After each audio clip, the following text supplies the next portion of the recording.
private interpersonal drama made public.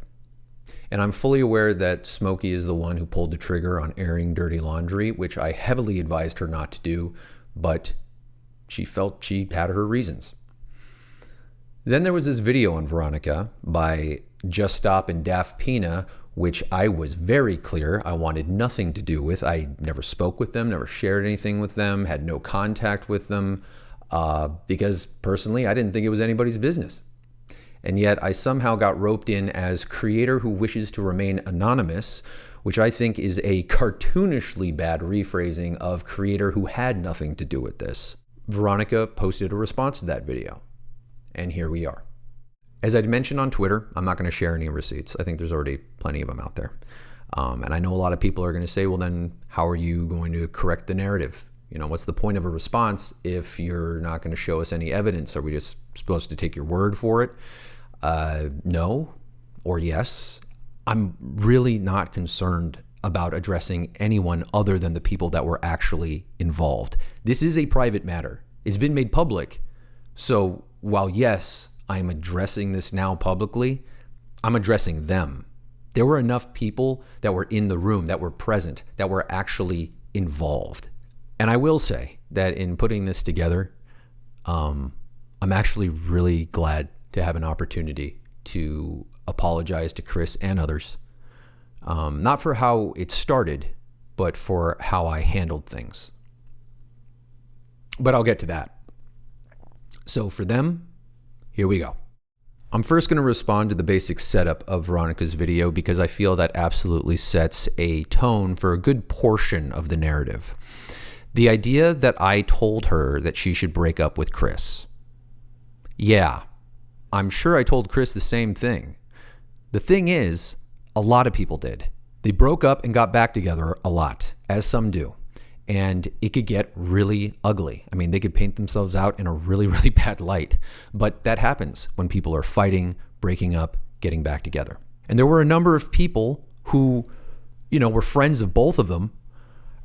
And when things got ugly, when they were either fighting or when they've, separated, we're like, hey, we care about you both. Maybe you guys should stay apart. That's not the most uncommon thing to happen. I know for a fact I had a conversation with Veronica about how I was happy that she was with Chris at the house because I thought it was good for him for a number of reasons. And it is possible for these two feelings to exist, to want people to work out, but to also acknowledge that they could be hurting each other. And you can change your mind. Things start going good. Things are, working out. But there was a number of mutual friends that had absolutely suggested it at some point during their relationship. Somehow I'm the only one who was mentioned, which just isn't accurate. Veronica then ties in the idea that I'm trying to get her to break up with Chris with this boat trip. This one is frustrating because there are so many people that were a part of this conversation that actually spoke with both Veronica and I.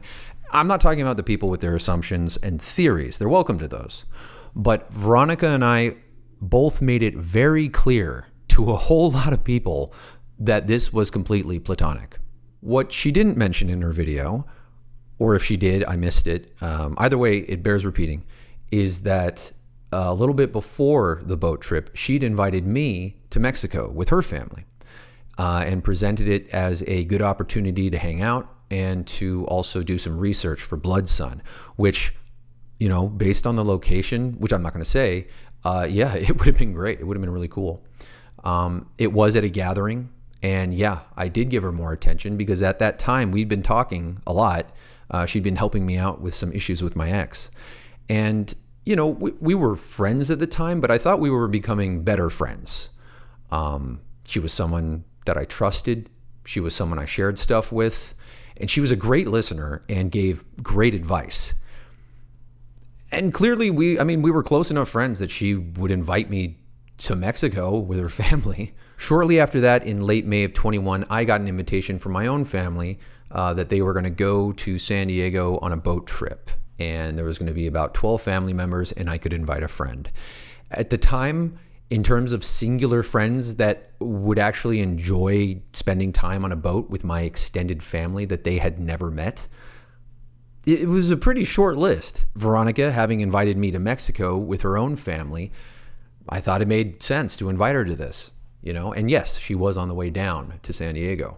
I picked her up in the morning, drove down, spent 4 hours on a boat with a dozen family members who, a lot of them I hadn't seen in a decade, so most of the time I was just catching up with them, and Veronica was up on the deck, sometimes smoking. Got back, drove her home before dinner, the end.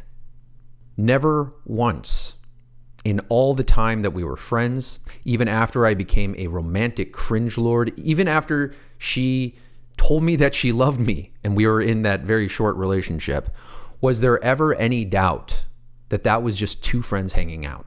Even in the letter that I wrote her sharing my feelings in September, that would be 4 months after the boat trip, though I probably had feelings developing a little bit before that.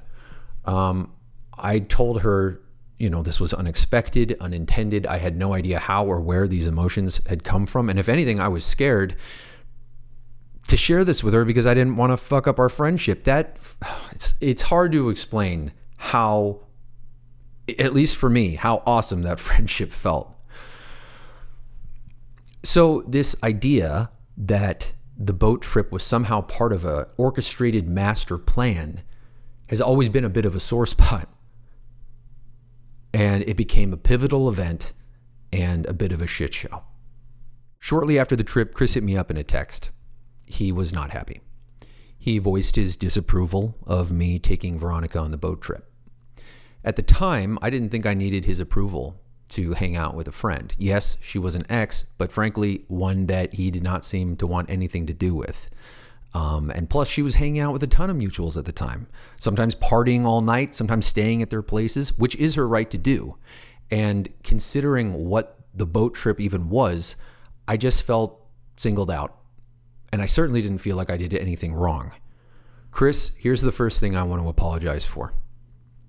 You came at me hard, but I put feeling justified over what I have now known for a while, you feeling hurt. And just because I didn't feel like I did anything wrong doesn't mean that what I did didn't hurt you. And rather than sit on it, I know we kind of reached out, but I could have been more proactive. And I just want you to know, Chris, that I was hurt too, that you would think that of me. But that doesn't change the fact that I should have been more sympathetic to you. And I'm sorry for that. And that's my first apology. After my exchange with Chris, I noticed that a lot of Veronica and I's mutuals were distancing themselves from us. Due to the timing, I put that on Chris. And because we weren't talking, there was now two uncontested narratives. He believed that I was making moves on his ex, and I believed that he had convinced our mutuals to distance themselves from Veronica and I due to a misunderstanding.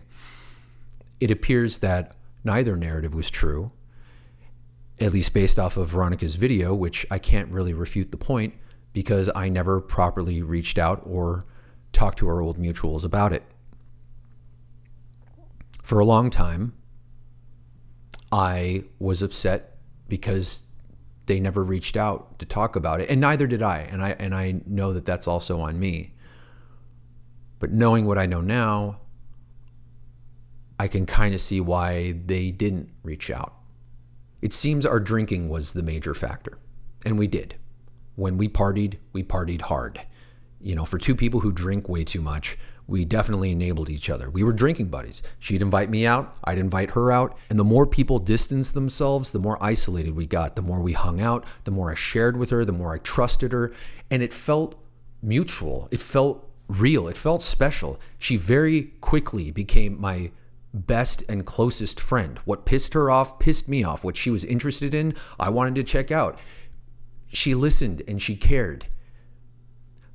But I do got to say that when Veronica and I first started talking a lot, like daily, even when I wasn't happy with the situation with Chris and like the boat ride and stuff, there was still plenty of times I felt our conversations leaning into shit talk.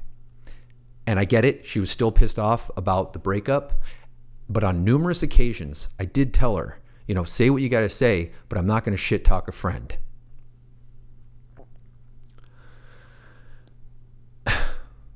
And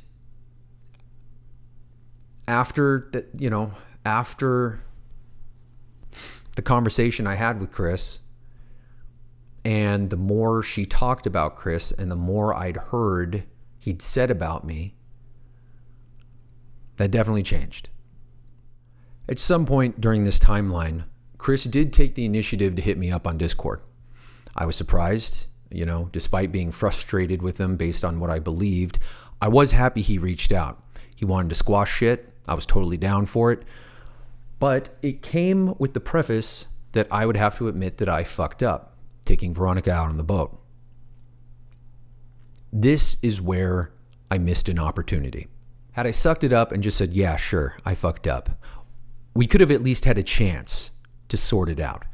But because I never felt like I did anything wrong, because I, in my heart, knew what that situation was, I let my pride get in the way of an opportunity to work things out. I told him I was down to talk, but that I would not give him that. That could have gone another way and pretty much ended our conversations. That's not really an apology. That's just more of an acknowledgement of how I could have handled something much better. There is definitely an apology coming up. By late August of 21, Veronica and I were hanging out all the time. By this point, I felt there was this hyper-genuine bond, something I'd never experienced before. We talked every day. 100% honesty was our motto. Partners in crime, as she called it. Her excitement for life, her big-ass smile, her passion for adventure, her sonically loud laugh. She just had this infectious energy, and she was so good at making everybody feel special. I'd spent so much time holed up in my room, waking, working, sleeping, and now I was finally getting out more. I was climbing trees. I was going to dance clubs, shit I would normally never do. It was a wild fucking whirlwind. But had we known that this wasn't the real her, the pack leader, the adventure tour guide, that she was just pretending to be something that she thought we wanted her to be, none of us would have wanted that for her. And I think at some point she may have felt like, being this beacon of fun that everyone huddled around. There was just all that pressure from so many people to keep that up. And it just became a burden. But by that point, so many months later, I didn't know. None of us did. And I was in love with her. Looking back, I do think there was love there, but it was mostly idolization and infatuation. I realized that by the end of the relationship. I definitely put her on a pedestal, an impossibly high pedestal, and that's a ton of pressure to put on anyone. And I think when you are infatuated with someone, it does kind of stop being love. Love, I now believe, and we all have our own beliefs, requires a certain amount of clarity. You can't just fly by the seat of your pants the whole time. There's a certain groundedness to it, not just wild, uncontrollable emotions, because that'll make you stupid.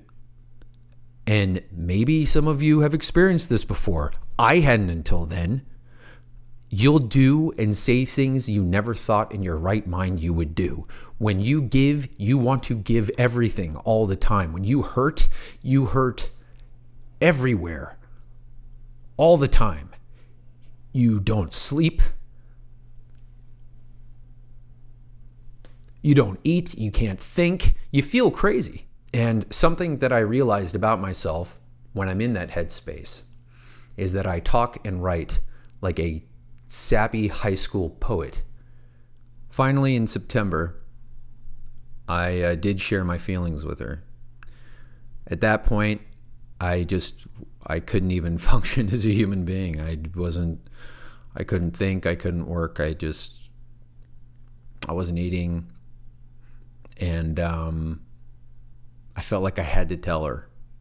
But I sat on it for a while because, again, I really cherished our friendship and I didn't want to mess that up. She was on my mind all the time.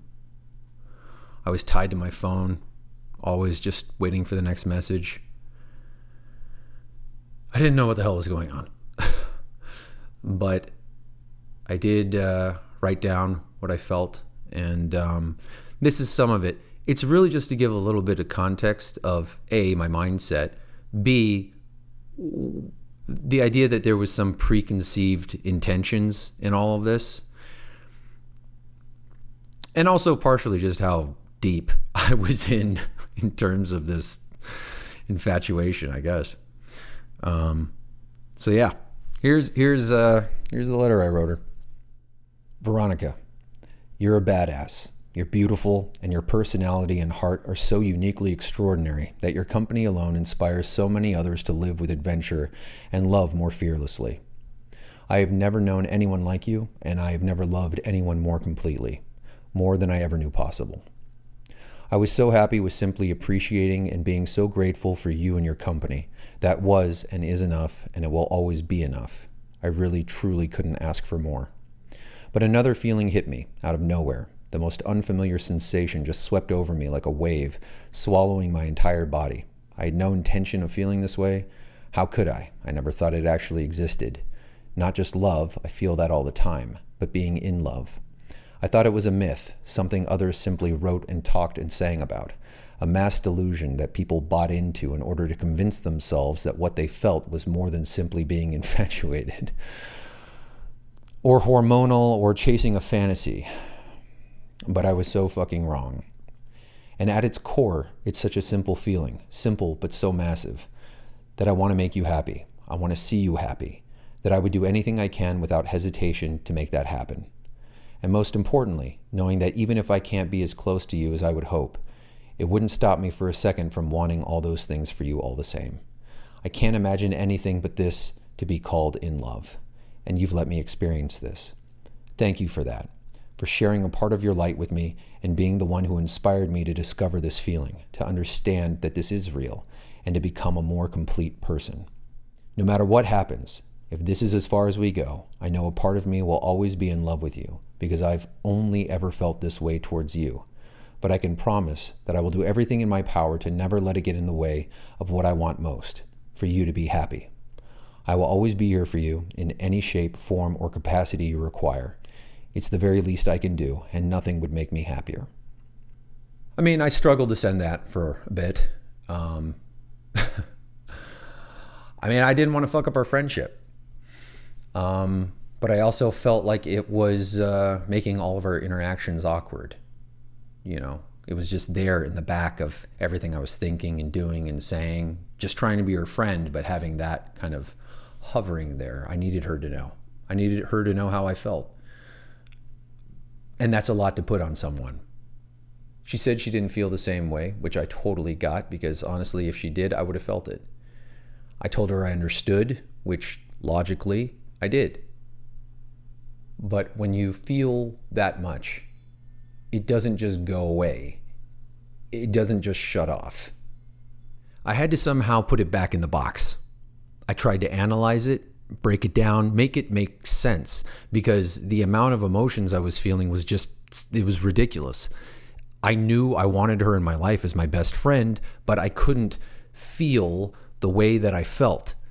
At that point, I should have known it was infatuation, but having never experienced it before, I just thought it was some very new, very real feeling that I just finally discovered. I even wrote a list of her flaws, just to try to keep me grounded, so I didn't have this perfect picture of her. It wasn't like I was mad at her. There were stupid things like she's very loud, or she sweats a lot. Just, I mean, look, obviously none of these things mattered to me. I was just trying. I joined some dating apps, wanting to just meet other people, to try to get her out of my head. Veronica and I actually went through some of the different profiles for matches. lots of Veronicas on dating apps.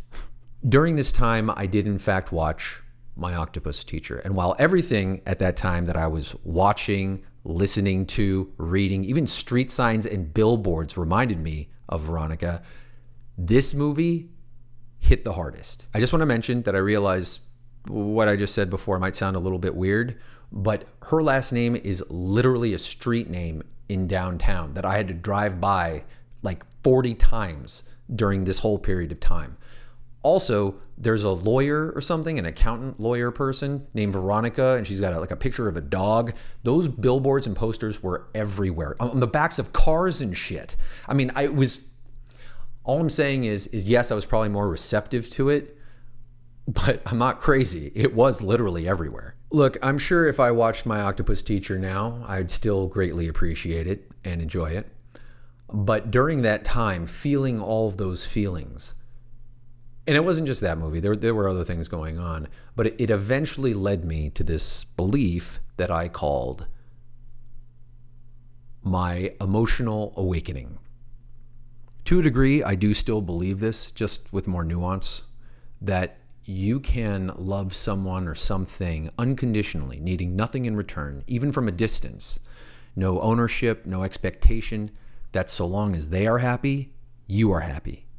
It's a good sentiment, harder to execute, and it did evolve over time. But I genuinely did feel I had accepted that philosophy that I had just made up. But it did allow me to move on. You know, Veronica was with Mark, and I was happy for them. I was going out, meeting new people, living my life, working, having fun. And while Veronica was on my mind, I wasn't paralyzed by it. I wasn't waiting by my phone, checking my messages. I could focus on work. I was sleeping again. Things were good. And at this time, I absolutely still told her I loved her and that I always would, because I did. And I didn't need to be in a relationship with her. And I could be happy because she was happy. At some point in her video, she mentions love bombing. I'm not sure if it's this part or if it was the favors that I was doing for her. She brought up me mailing her cigarettes to Ireland. Dude, you hit me up.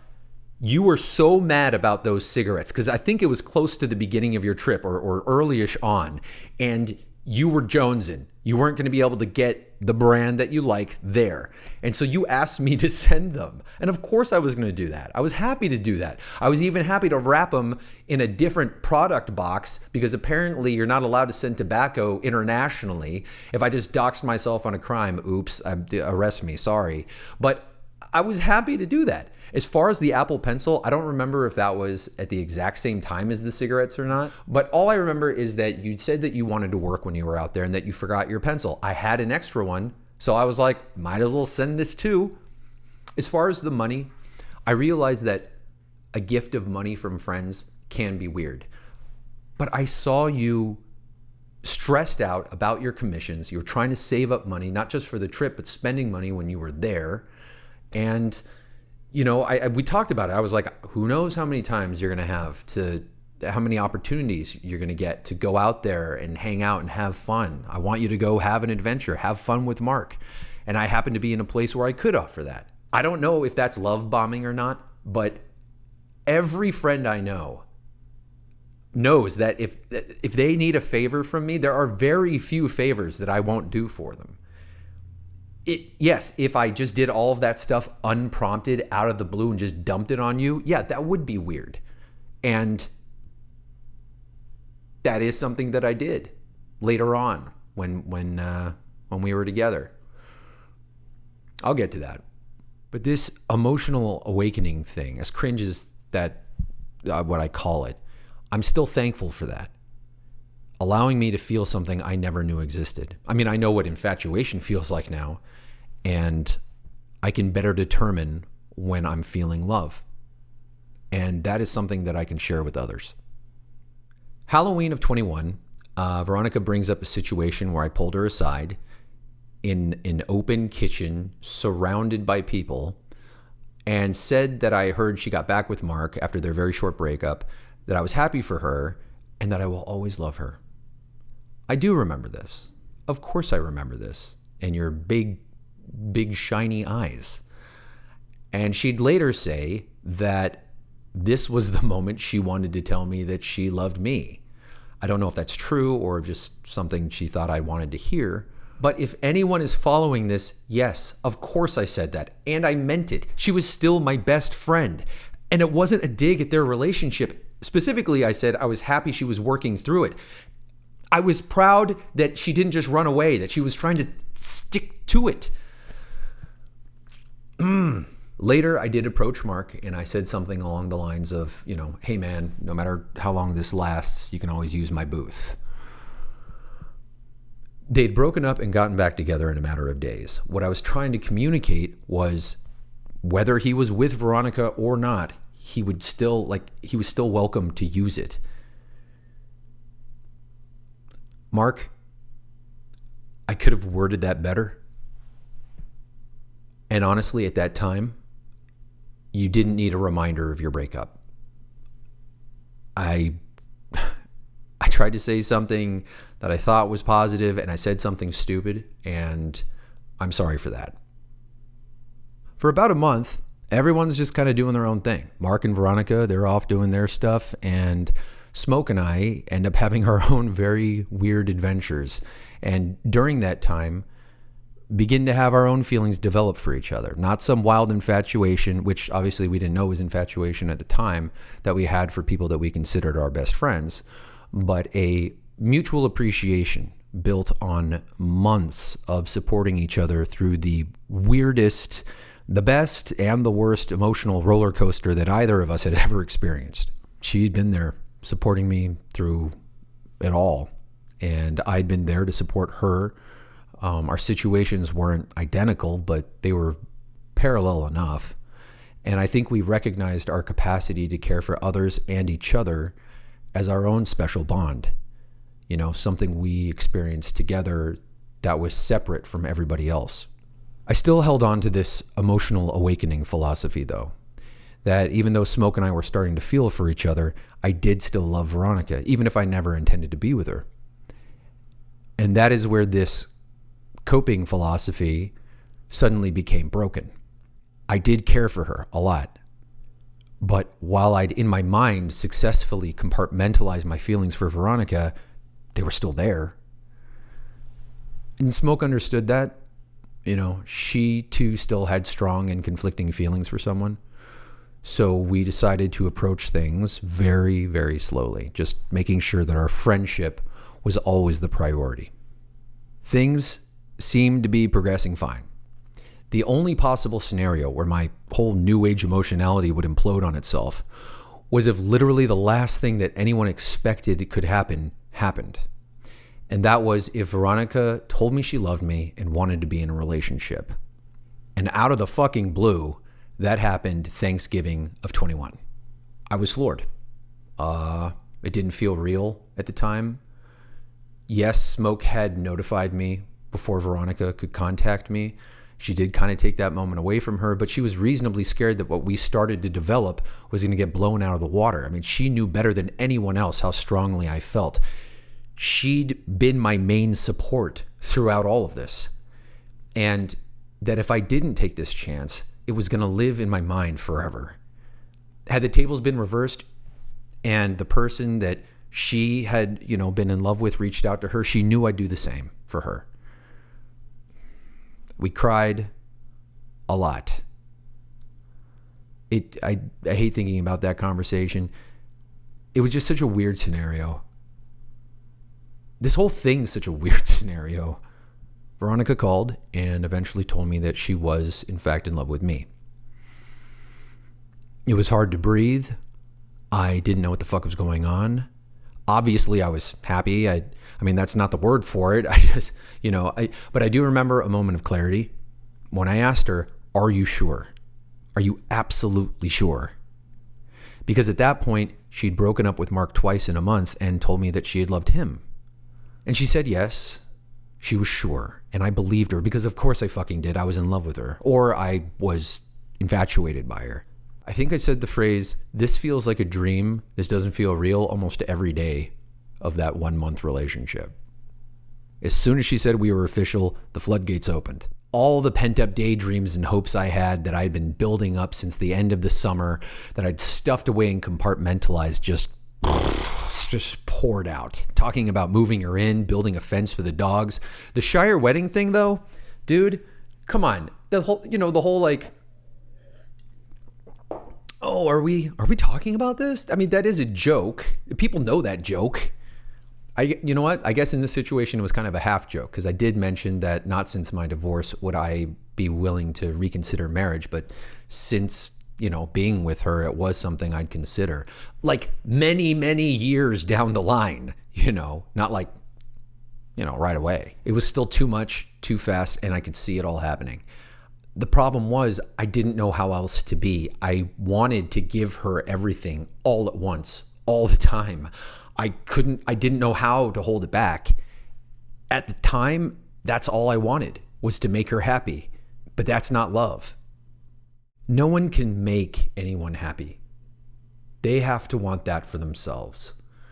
I can support them, but no matter how much I want to give them happiness.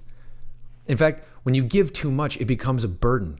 It's like trying to force your head into a bottle. It's an ooze. You're drowning them.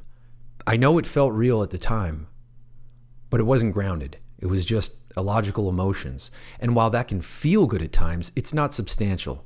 You can feel it, but you can't build anything on it. And I did that. Honestly, the whole summer leading up to that was already a blur. So much fucking happened. But December was just peak insanity, if you can believe it. There were so many people in the house. I think we all got COVID at some point. Veronica mentions that I paraded her around like a trophy in front of Mark. Dude, I was just so happy that something that I never imagined happening was happening. And I did try to be sensitive to him. You know that. We talked about this. I completely understand why, but he was at the house almost every single day. And during that time, you'd even sometimes spend the night over at a friend's house with Mark. And I had no problem with it. I trusted you. And if Mark needed that, I totally respected it. But yeah, after a while, I felt like I couldn't even treat you like my girlfriend in the house, and that felt weird. Looking back, I think maybe what you wanted was a dynamic that was more similar to when we were friends. Before I went all ultra love crazy on you. You wanted a partner, not a yes man.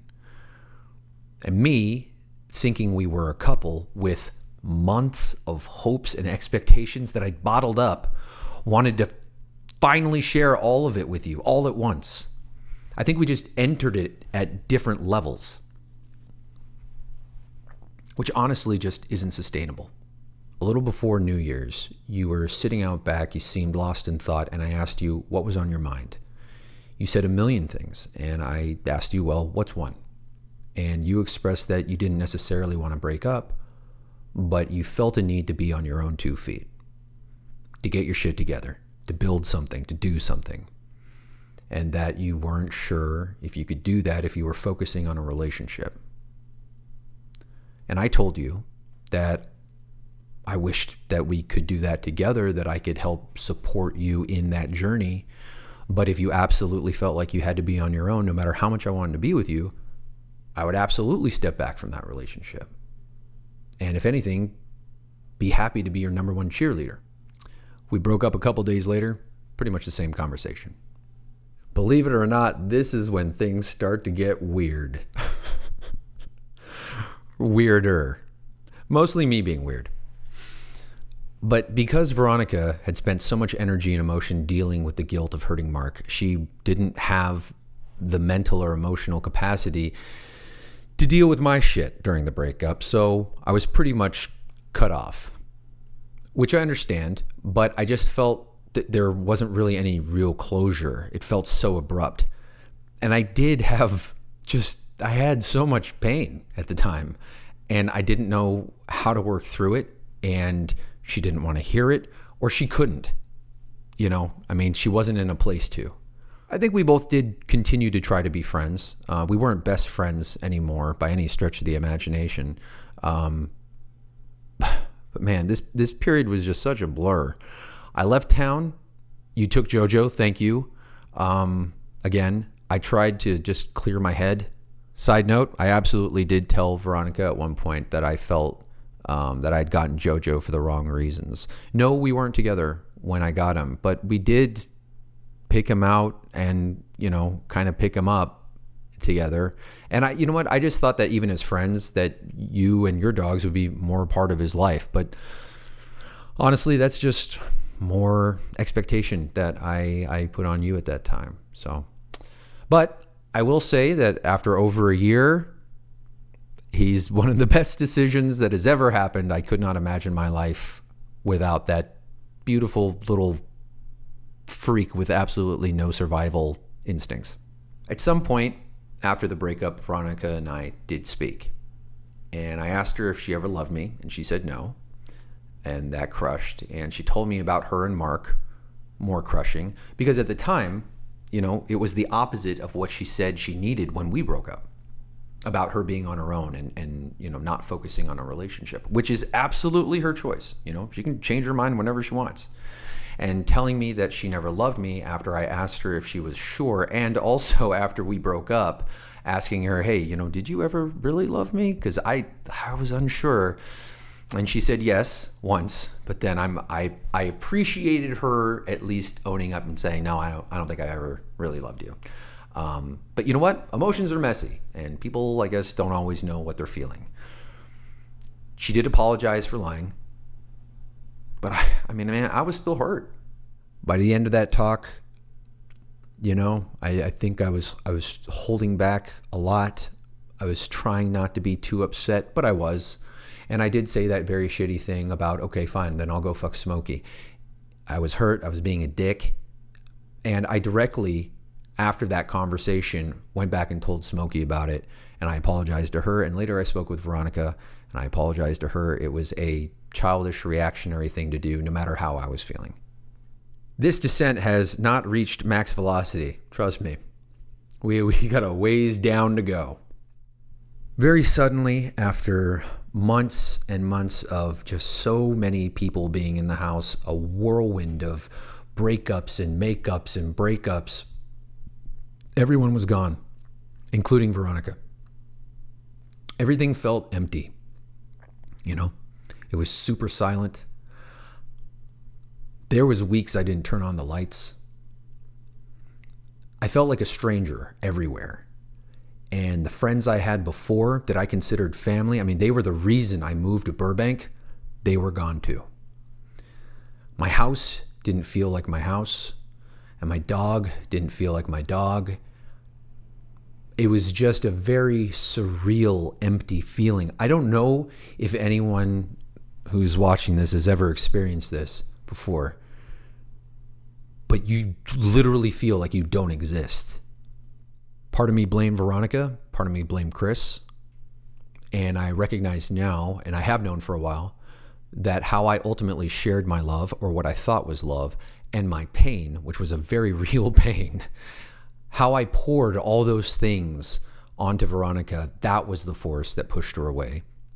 And with Chris, man, I had so much preconceived bullshit, a mixture of how our interactions went down, what I'd heard you'd said about me. And I know you said some shit about me, but considering the circumstances, can't really blame you. Veronica and I venting for so long, but mostly my assumption that Chris was responsible for pushing people away from me. I had a very toxic mindset at the time that had been boiling over for months, which culminated in some very embarrassing shit at the Smiling Friends party. So by now I'm fully convinced that Chris is largely responsible for driving my friends away, dragging my name, making shit up about me, all reinforced by almost a year of Veronica telling me the worst things about him, me absolutely complying to that by the summer and joining in the shit talk, and I was still incredibly hurt by how everything went down. I debated going. While I was invited, which I greatly appreciated, thank you, I also had a very strong sense of not being welcome. That may or may not have been the case, but I still hadn't clarified anything with anyone, specifically Chris. So at that point, this is all still in my head, and that's absolutely on me. I ultimately decided I would go, because I still felt I was unfairly judged and that I wasn't going to let Chris believe that he could scare me away. I understand how dramatic that sounds, but at the time, after that many months, after all the talks, everything I heard, that was my thinking. When I saw Chris, he was at the bar. There was a bunch of people. I was on the fence about whether I was going to say anything to him. There was a number of people around him that I greeted, and after I greeted everyone I recognized, I decided in the last moment to approach Chris and shake his hand and say, "Hey, man." The alternative would have been to just walk away, which I also felt would have been awkward and passive-aggressive, but given the circumstances, probably very much the better choice. At the time, I felt like I was standing up for myself. Based on the preconceived notions I had and how hurt I felt, somehow it felt like the right thing to do. And later, when I recounted the event to Veronica, partially to probably impress her, her reaction confused me. She seemed annoyed at me, and I later found she considered my shaking his hand as some form of kissing up to him, which was frustrating considering that was the opposite of my intention, and I thought that was obvious. In my probably drunken attempt to clarify my intent to her, I very much dramatized the events and my language and my emotion and sounded not just like a dick, but a corny supervillain. This is my second apology. Chris, while I will always stand by the fact that I believe you misunderstood my intent of taking Veronica out on that boat, I should have been more sympathetic because you were my friend. No matter how hard you came at me, and you did, I should have put you feeling hurt over my belief in your misunderstanding this. I let months and months of toxic, one-sided shit talk solidify a vision of you. Had I been more proactive about reaching out and trying to clarify things, a lot of this would have been avoided. I wrongly assumed that you were the major contributing factor for a lot of people that I cared about distancing themselves from me. And I allowed a lot of that to be amplified by a great amount of hurt that I was experiencing at the time. And I put it all on you. And that is, there's nothing more unfair than that. Above all else, I recognize if you decided that you wanted nothing to do with me, that was your absolute right. And no amount of self-righteous pride, which I believed was standing up for myself, no matter how hurt I was, should have ever superseded that. And I'm sorry for that.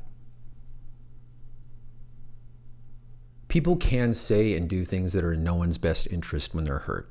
And that hurt can become anger or frustration, and that sometimes gets directed at people. Someone cheats on you, someone lies to you, someone breaks your heart and cuts you off. Someone can be hurt and react in anger. Is that always right? No, of course not. And not everyone reacts that way. I get it. But it is something that happens. And in isolation, it is usually almost always a really bad look. Guilt will do that too. Just the lowest points in general of our lives. And at that time, there was a lot of hurt and frustration and anger on my part that Veronica shut down because she just didn't have the mental bandwidth to deal with it, which I understand. But at the same time, it just felt like I was being ignored. Someone who I thought I had this special bond with, someone who told me that they'd loved me, just cut me out. I've known for a long while that I was a big part of that. I was basically doing the same thing before of trying to pour all my love onto her, but this time my hurt and frustration. And you get a lot of low points from that. A lot of sad, frustrated, confused calls and texts. And not everyone handles things that way. I get it, but some do. And I did. And like Veronica said about her own decisions, you add alcohol to the mix and it can get bad. And I did that too. Now, if you selectively curate all of these lowest points and put them all together, you get a very clear but one-dimensional view of a person. And I gave you a lot of material, I know. I'm sorry for that. Not because you put it in a video, but because you had to deal with that. That you were someone I cared so much about and I put that on you. But to say that that is me, all of me, the real me.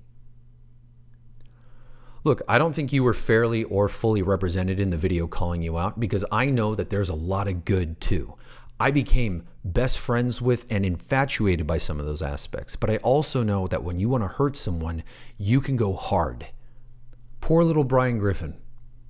I'm not going to go into details, but it was a shitty thing to say and to his face multiple times. And I get why you said it. You felt guilty, you were tired, you were frustrated, and you reacted. Does it mean that you cared about him any less? No, of course not. If I were to take a clip of that situation and every other thing you said when you were frustrated, put it together and posted it, is that you? Is that all of you? Is that the real you? No, of course not. Look, I can be petty, I can be shitty, I can be mean, but I don't want people to suffer. I don't want to make somebody cry. I don't want to watch somebody cry. I remember when Mark came over once to record. This was a little bit after the cheating situation. And he said to me, I bet you're loving this. That baffled me.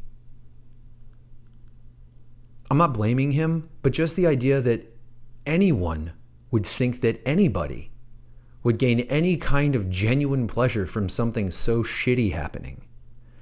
It boggled my mind. Yeah, you know what? Maybe I would make a snide comment. Maybe I would, make a remark about it or something like that. But I would take no pleasure in that happening. There's no part of me that wants that for anybody. And the fact that anyone thought that or would say that, maybe it was just an offhanded remark and I just took it to heart. Like he really thought that I thought that. I don't know. But it just sucked because I told him, I was like, of course not, because of course not. I don't want anyone. I didn't want that on you. I didn't want it on him. I didn't want it on anybody. A lot of people got hurt. I have never wanted you to fail, Veronica, or Mark, or Chris even when I was friggin' angry at him. Not in relationships, not in work. Doesn't mean I haven't said some shit, but ask any single one of our mutuals, no matter what I've said, I've always stated, I hope they work out.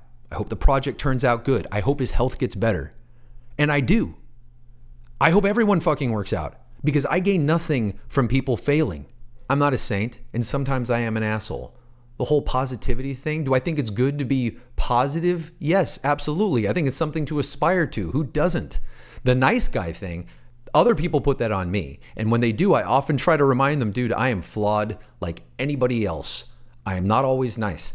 I try to be, and I do wish the best for other people, no matter how many screenshots or voicemails that you have of me saying something shitty. My friends know this, my family knows this, and I know this, and that's all that matters. You knew I was ashamed of the MagFest panel back in 2016. You mentioned it, and you also mentioned the divorce, which I appreciate. It does give it a little bit of context. It's not an excuse, but yeah, there were other things going on during that time. And you knew why I was ashamed. I've talked about it on podcasts and streams. The reason that event haunts me, the reason that I will never stop apologizing for my behavior, it had nothing to do with my reputation. Some people thought it was highly inappropriate and embarrassing. Others thought it was funny and cringe. I got over that. What I never got over were the people that I let down. My friends on the stage, the people in the audience, my girlfriend at the time who was watching on a stream with her company, the fans that drove from Texas, that kid with the Sans mask, that shit crushes me thinking about it today. And it should, because it's a reminder. I don't like hurting people, and I don't like seeing people hurt. Even the people that have thrown me under the bus repeatedly in some cases. And that is not some kind of sympathy plea. I don't need that. My ex-wife is a good example of that. I hope she is well. I hope she's living her best life. I really do. And it's not because I'm some nice guy. or I'm trying to be positive. It's because I don't fucking care. There are too many good things, too many good people that I would rather focus on. And that is actually a really good segue. It's mentioned in that video that guy on the stage of MagFest 2016, that's me. That's who I am today. That I have never improved, that I showed up to social engagements already drunk, that I'd black out at parties, that I'd act belligerently. Yeah, sometimes. Especially during the time that I was with Veronica, because we definitely enabled each other. I'm not blaming her, I'm just saying that was a mutual thing. I don't know why I felt the need to drink before social gatherings. I don't know if it's some kind of social anxiety or what. Or when I do start drinking, I just don't stop. But I can say that in this past year, I haven't felt the need to do so. I can still drink too much. I definitely do sometimes, especially before bed, because I've always sucked at sleeping. And I admit my biggest problem is that I'm convinced I can quit. I work hard, I get a lot of shit done, and in the past, I've quit for extended periods of time. In fact, before the summer of 21, this whole all these events, I'd quit for a month because of my stomach. I had a bacterial infection and I wasn't supposed to drink. I was fine. There was no shakes or anything like that.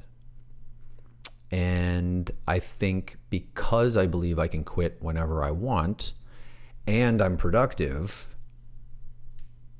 that it really isn't a problem. But it is. And it has been for a long time. And I have brought up the idea of quitting for ages. I think Veronica and I talked about it a couple of times, but I've always put it off because if I can quit any time, then is it really a problem? Yeah. So I'm quitting. I'm not sure if I'm going to do AA or what. I have a lot of good people around me and I know they want this for me.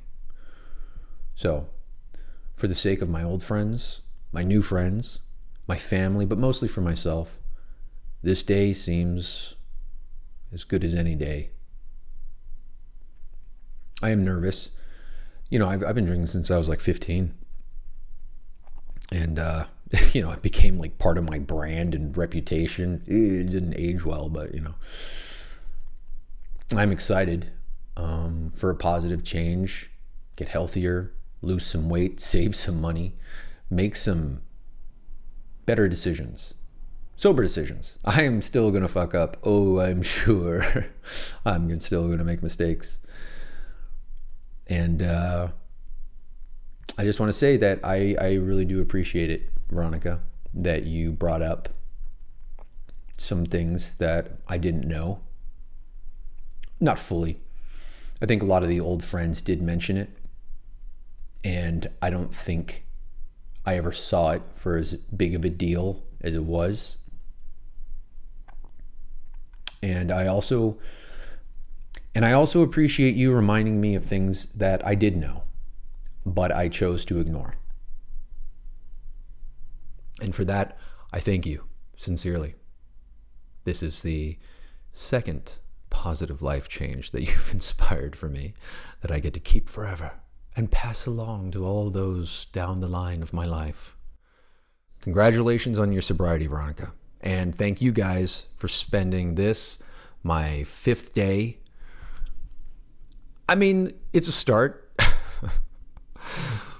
I wish you and Mark and Chris and all my old friends and all my new friends and my family, my mom, I know my mom's going to love this.